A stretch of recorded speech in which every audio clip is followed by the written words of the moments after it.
Buenas tardes, mi nombre es Karina Fernanda Hernández Santiago, curso el sexto semestre de la carrera de Medicina en la Universidad de Tonalá.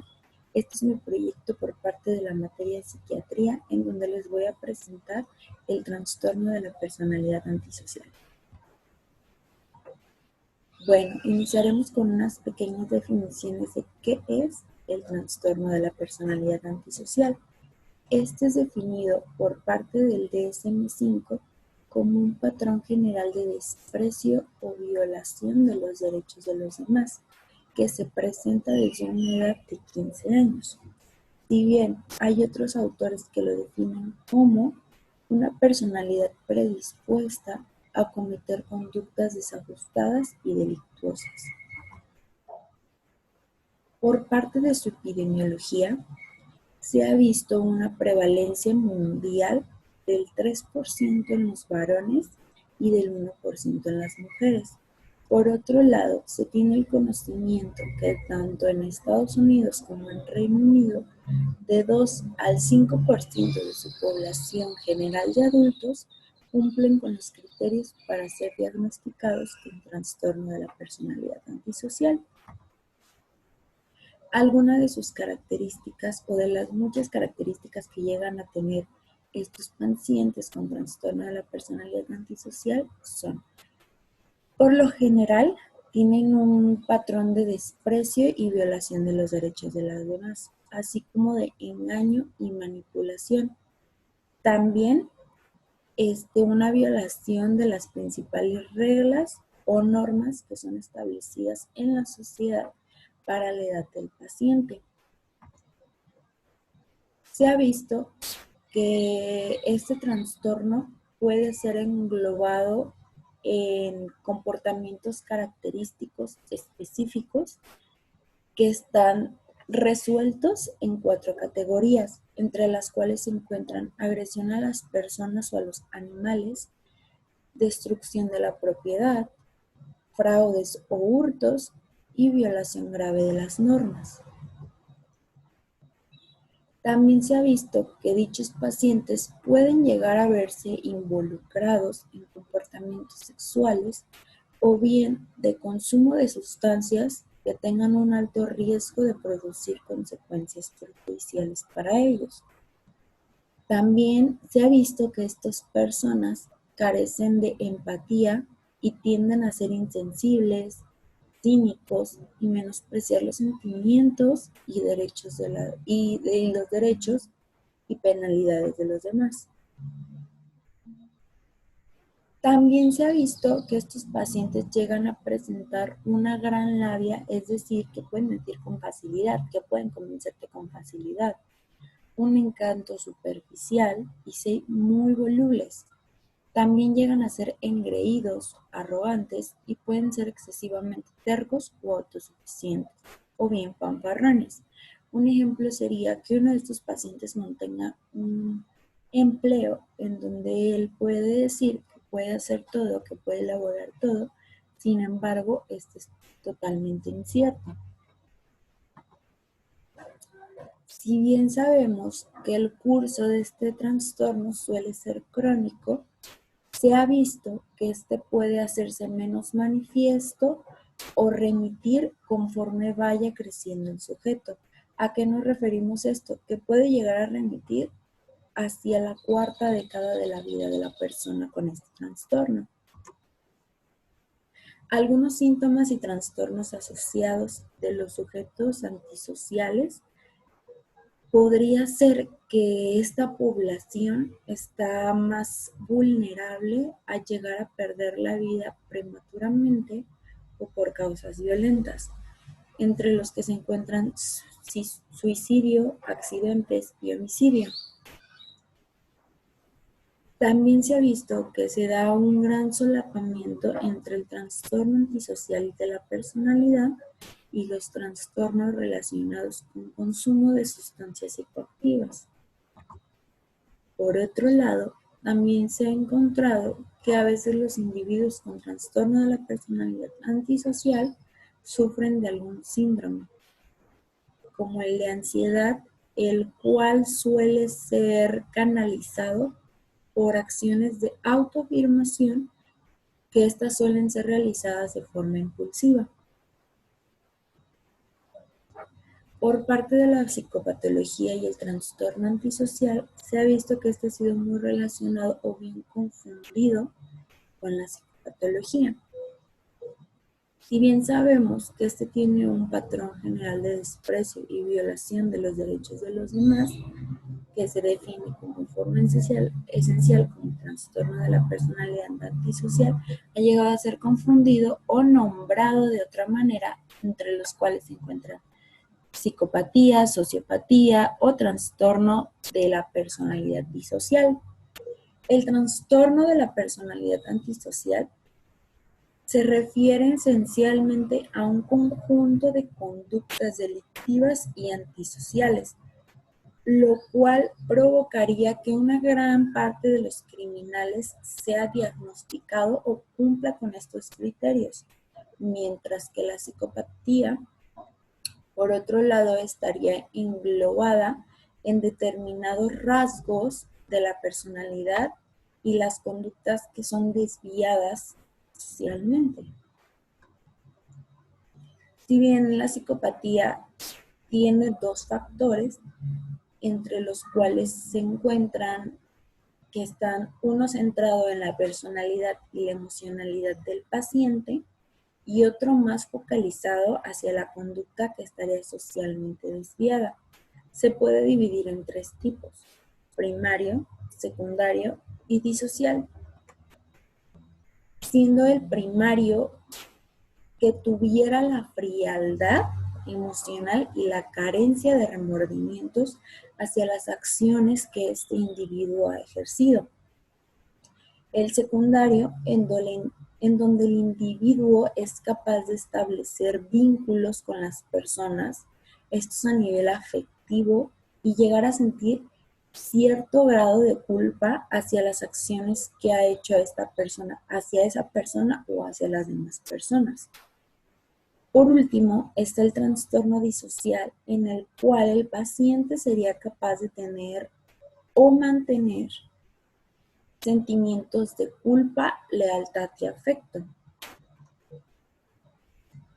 Por parte de los factores que son, o más bien que contribuyen al desarrollo del trastorno de la personalidad antisocial, se encuentran los factores genéticos y ambientales, donde se ha encontrado que los hijos de madres que habían cometido delitos graves y fueron separados de estas después de nacer, tienen tasas significativamente más altas de arresto, encarcelamiento y personalidad antisocial que aquellos hijos de madres normales que también fueron separados de estas al nacer.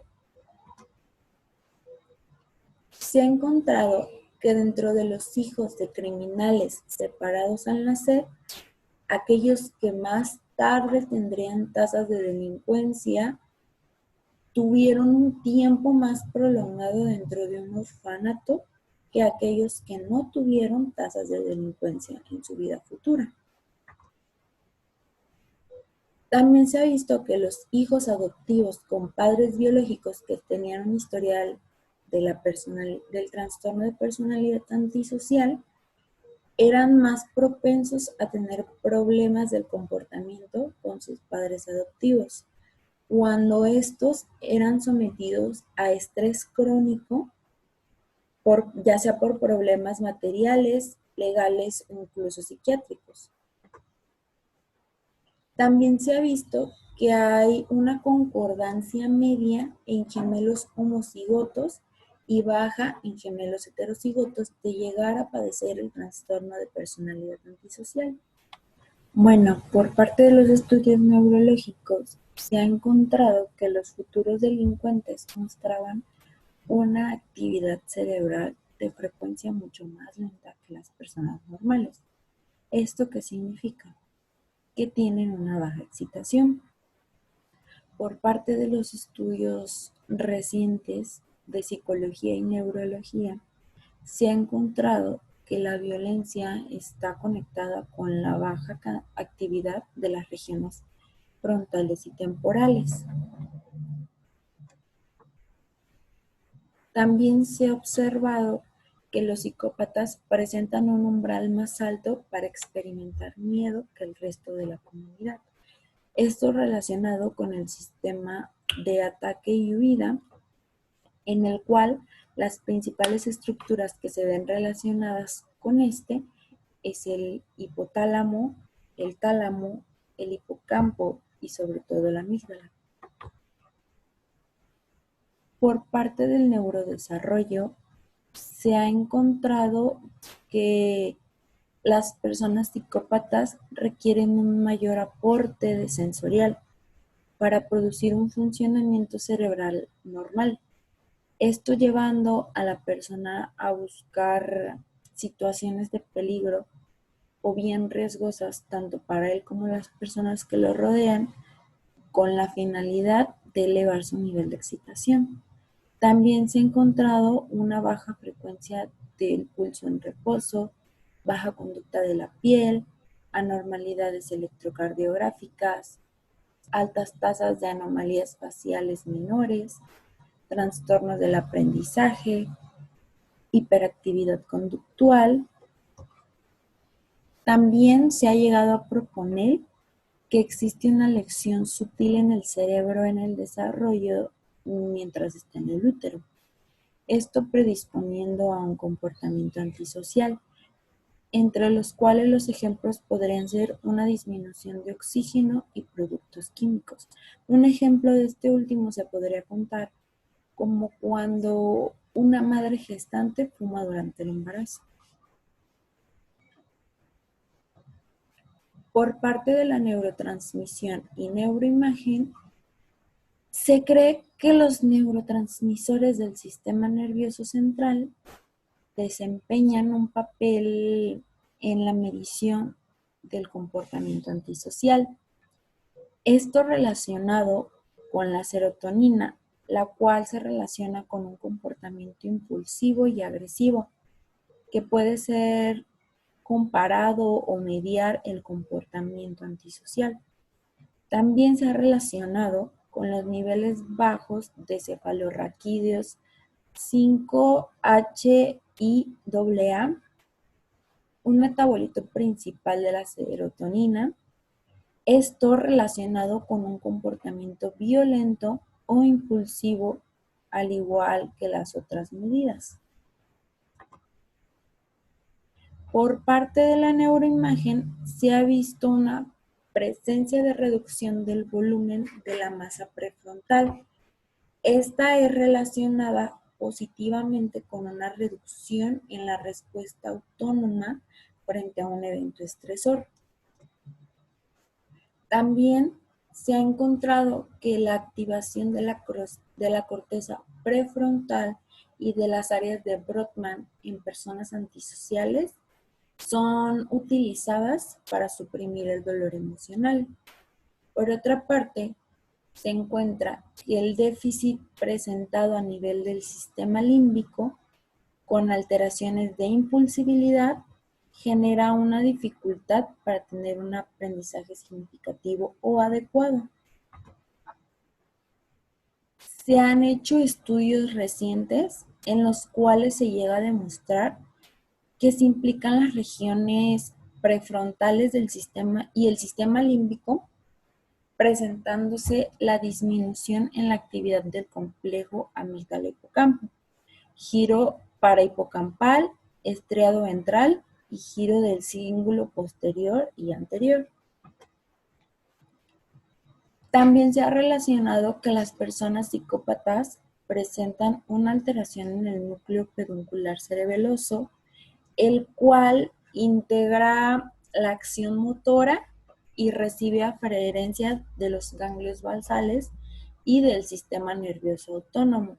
Esto haciendo que el paciente no se percate de sus acciones, lo cual puede llevar a que éste presente frialdad afectiva e indiferencia.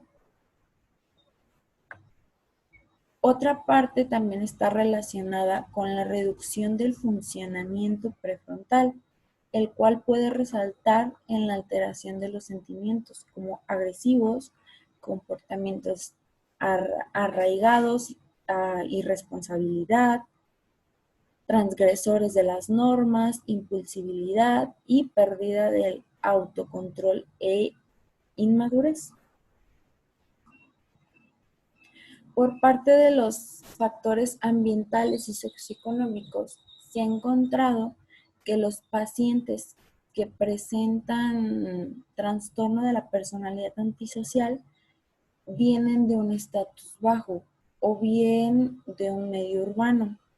Estos individuos podrían haber aprendido que el mundo los trata de manera injusta o hostil, predisponiendo al desarrollo del trastorno. Por parte del diagnóstico nos basaremos en los criterios del DSM-5, en el cual se estipula que en su criterio A sería el incumplimiento de las normas sociales respecto a los comportamientos legales que se manifiestan por actuaciones repetitivas, las cuales son motivo de una detención.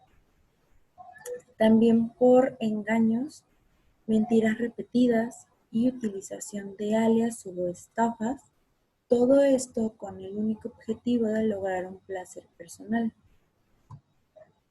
También se ha visto que estos pacientes llegan a tener impulsibilidad o fracaso para planear con alteración, irresponsabilidad constante que se manifieste por la incapacidad repetida de mantener un comportamiento laboral coherente o cumplir con las obligaciones económicas.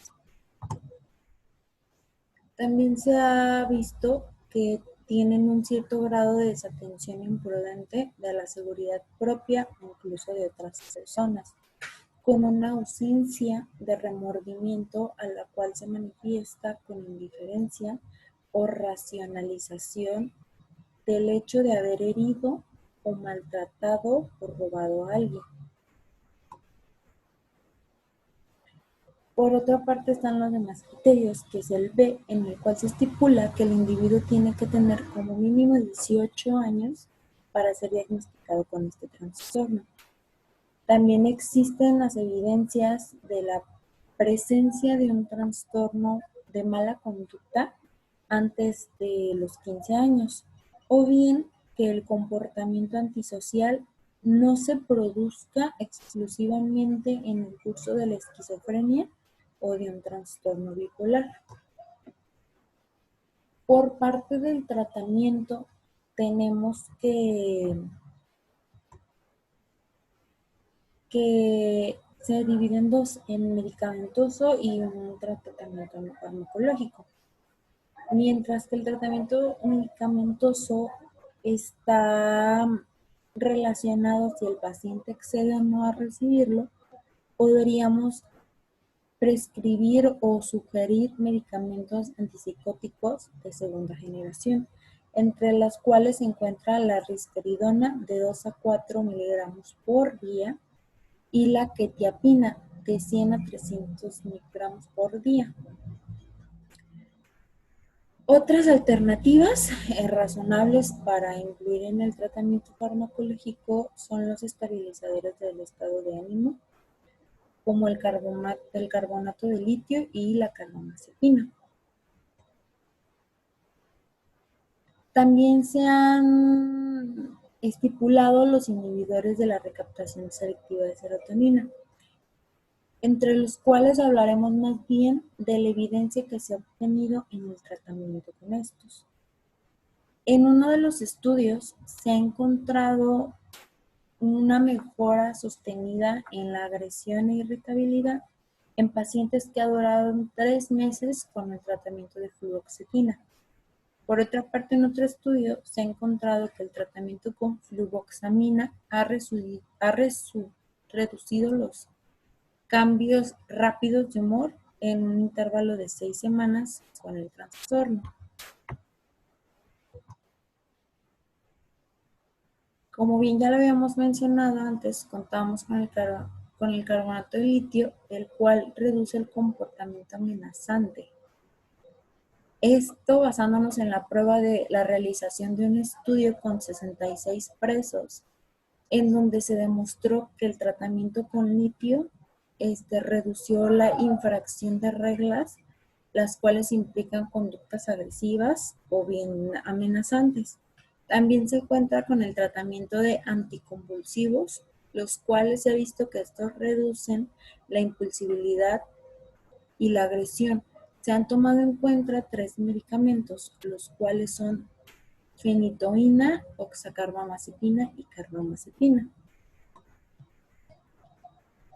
En las intervenciones psicosociales tenemos una de las más destacadas, que es la terapia cognitivo-conductual, en la cual se ha visto que esta puede beneficiar a las personas con formas leves de este trastorno, mientras que éstas tengan algún conocimiento o razón para querer mejorar su condición.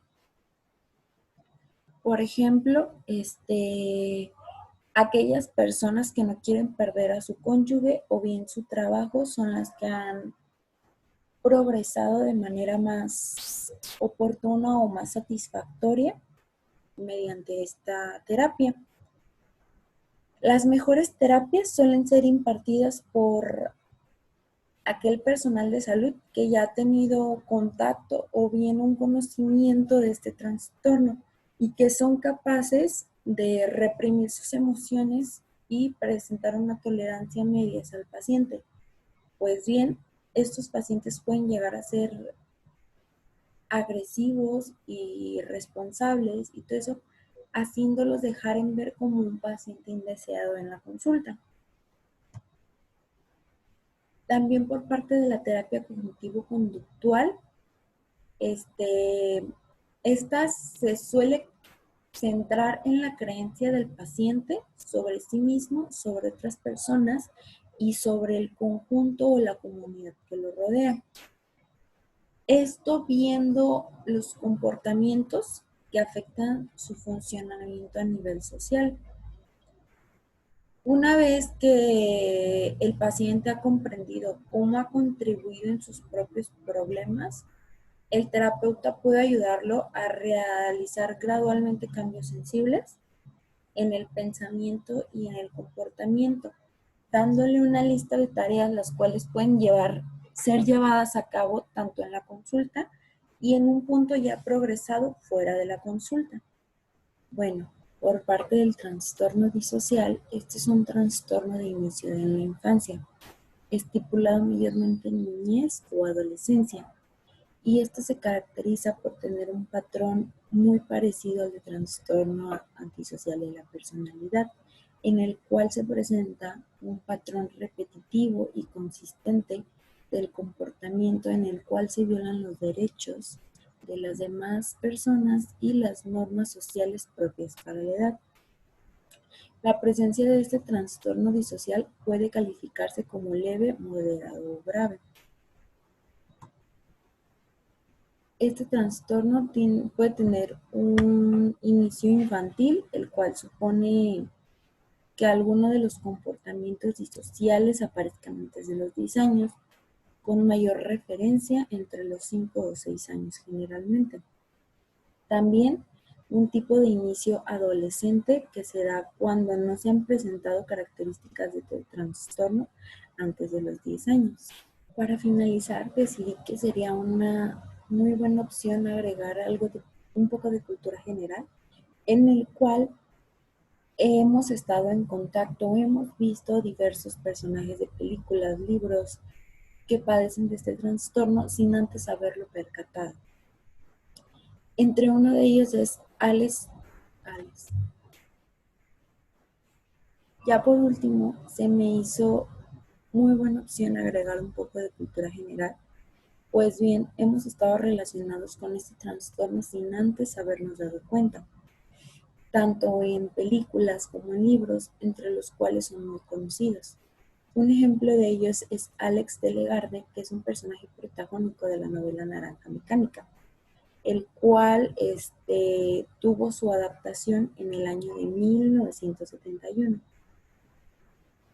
Otro de estos es el personaje animado o personaje de caricatura infantil, el Grinch, el cual particularmente me sorprendió mucho ver presente en esta categoría, puesto que uno no se espera que un personaje de una película infantil esté dentro de este trastorno.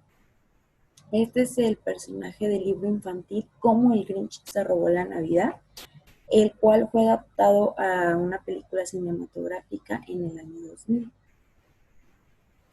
Por otro lado, está el personaje de las mejores películas y de la mejor saga del cine que podremos encontrar, el cual es Lord Voldemort. Este es un personaje antagónico de la serie Harry Potter, tanto literaria como de cinematográfica. Y por otro lado encontramos al Joker, que este es uno de los principales personajes de DC Comics, que pues como bien sabemos generalmente enfrenta a Batman en cada película y en cada historieta. Cabe destacar que este personaje no cuenta con un trastorno de personalidad antisocial en la actual película que salió en el 2019. Y por último, uno de los personajes más históricos que podemos encontrar que padezca este trastorno es Adolf Hitler. Si bien todos conocemos que fue un gran partícipe de la Segunda Guerra Mundial, el cual llevó a cabo el Holocausto. Y eso es todo por mi parte. Muchas gracias profesor por impartirnos una gran materia, la cual nos deja mucho que aprender todavía para saber el manejo y el diagnóstico de las personas con trastornos de la personalidad o con enfermedades mentales, siendo nosotros médicos de primer consulta, vaya.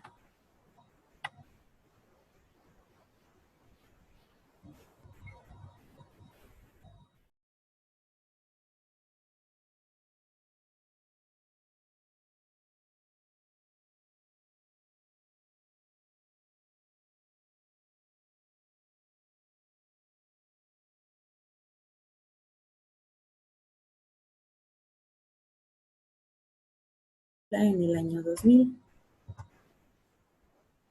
También está el personaje de una de mis películas favoritas llamado Lord.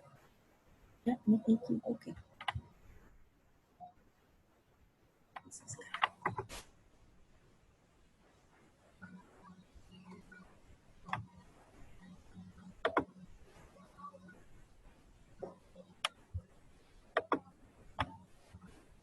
Buenas tardes, mi nombre es Karina Fernanda Hernández Santiago y el día de hoy nací. Suele presentarse a una edad de 15 años.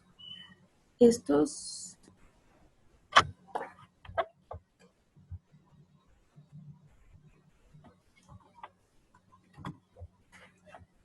Buenas tardes, mi nombre es Karina de adultos cumplen con los criterios para llegar a un diagnóstico de dicho trastorno. ¿Por qué haces esto?